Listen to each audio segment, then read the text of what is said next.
semua mempunyai poin tersendiri. Pihak FM ada poin tersendiri, peminat pun ada poin tersendiri. Tetapi at the end of the day, peminat ni mahukan sesuatu yang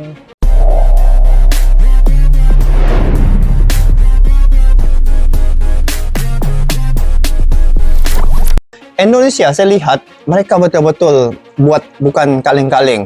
Mereka bersungguh-sungguh untuk memperkuatkan timnas Indonesia. Sungguh pun sekarang ini yang kita lihat memang sudah solid, tetapi dengan penampilan ataupun dengan adanya lagi penambahan baru untuk pemain-pemain timnas Indonesia ini sudah pasti akan ada persaingan di situ. Jadi lihat bagaimana perancangan timnas Indonesia ataupun Federasi Sepak Bola Indonesia memperkuatkan timnya untuk berpaki 4 laga nih guys. Saya rasa guys, untuk musim kali ini Indonesia nih memang banyak penuh kejutan. Lihat sejak kali ini kejutan dalam tempo 1 bulan lagi, belum lagi oleh Romi ini dimainkan, ada 3 orang lagi digabungkan ataupun dinaturalisasi untuk timnas Indonesia. Patrick Kluivert pelatih ini optimis bahwa tambahan amunisi ini akan memperkuat skuad Garuda dalam upaya meraih hasil maksimal di kedua laga penting tersebut pada bulan Maret ini.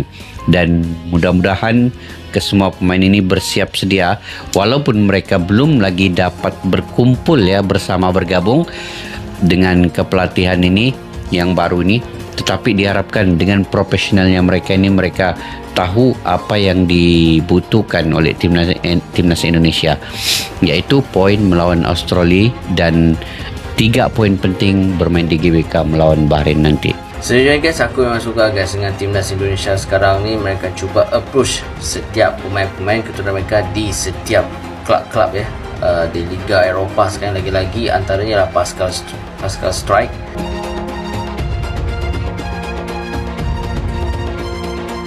Ketua Umum PSSI Erick Thohir memastikan 3 calon pemain naturalisasi sudah sesuai dengan keinginan pelatih Patrick Kluivert.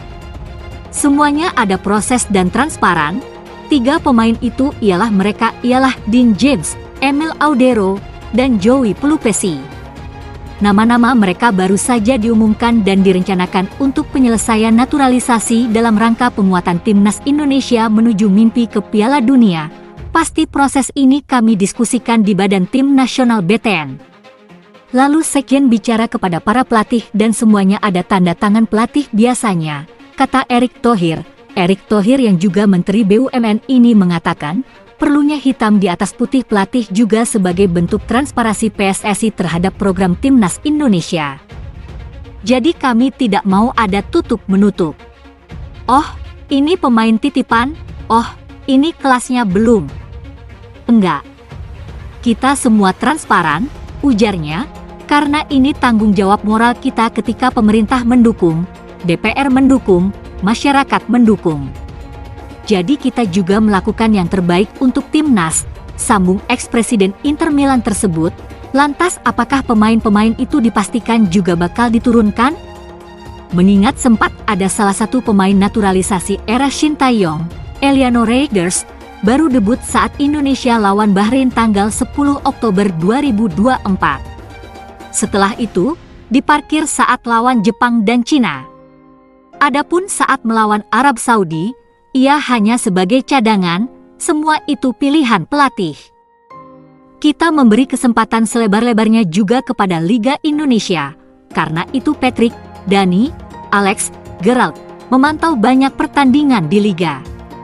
Bahkan sampai ke Maluku, ujar Erick Thohir.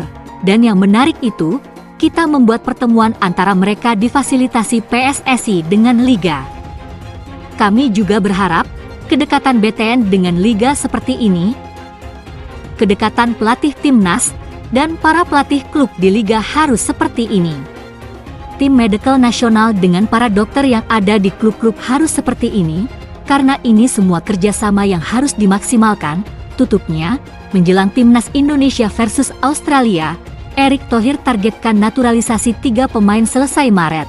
Ketua Umum PSSI Erick Thohir memastikan akan kembali menaturalisasi pemain untuk memperkuat timnas Indonesia demi kebutuhan pertandingan kualifikasi Piala Dunia 2026 zona Asia pada Maret nanti. Ketiga pemain yang akan dinaturalisasi yakni Emil Audero Mulyadi, Dean Ruben James, dan Joey Pelupesi. Kayaknya proses untuk memperkuat tim kami untuk pertandingan melawan Australia itu sepertinya jalannya agak terang. Karena ada beberapa posisi yang harus diperkuat, salah satunya kiper, kata Erik dikutip dari Instagram, Minggu, 23 Februari 2025. Erik mengatakan Emil akan bergabung bersama Martin Paes di bawah Mister Gawang sehingga memperkuat pertahanan timnas Indonesia.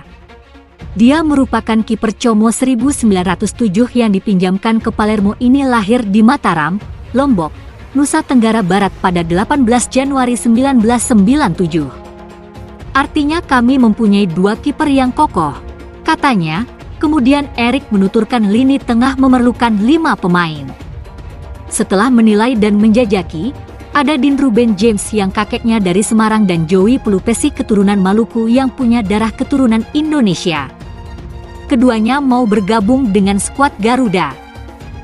Kami perlu penebalan left back, wing back untuk mendukung kalau sampai pemain penyerang kekurangan, katanya. Dean Ruben James berkebangsaan Belanda. Dia lahir di Leiden, 24 tahun lalu. Saat ini dia bermain untuk klub Go Ahead Eagles di Eredivisie. Sedangkan, Joey Pelupesi berusia 31 tahun dan bermain di klub Divisi 2 Liga Belgia, Lommel SK. Menteri BUMN itu menuturkan ketiga pemain itu diproyeksikan bisa bermain untuk timnas Indonesia di kualifikasi Piala Dunia 2026 zona Asia pada Maret 2025. Saya sudah lapor Pak Presiden dan telepon Pak Menpora dan minggu depan sudah mulai proses. Akan kami kejar supaya bisa bermain di bulan Maret, kata Erik. Pada Februari ini, Timnas Indonesia Senior memperkuat lini serang dengan menaturalisasi pemain Oxford United, Ula Romeni.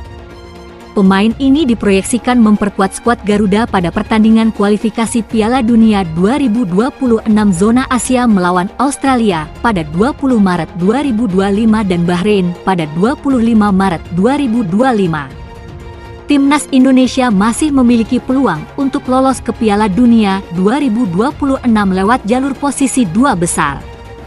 Tim yang kini dilatih Patrick Kluivert itu sementara menempati posisi ketiga dengan 6 poin dari 6 laga. Skuad Garuda hanya terpaut 1 poin dari Australia yang ada di posisi kedua dan tertinggal 10 poin dari Jepang yang menempati puncak klasemen grup C.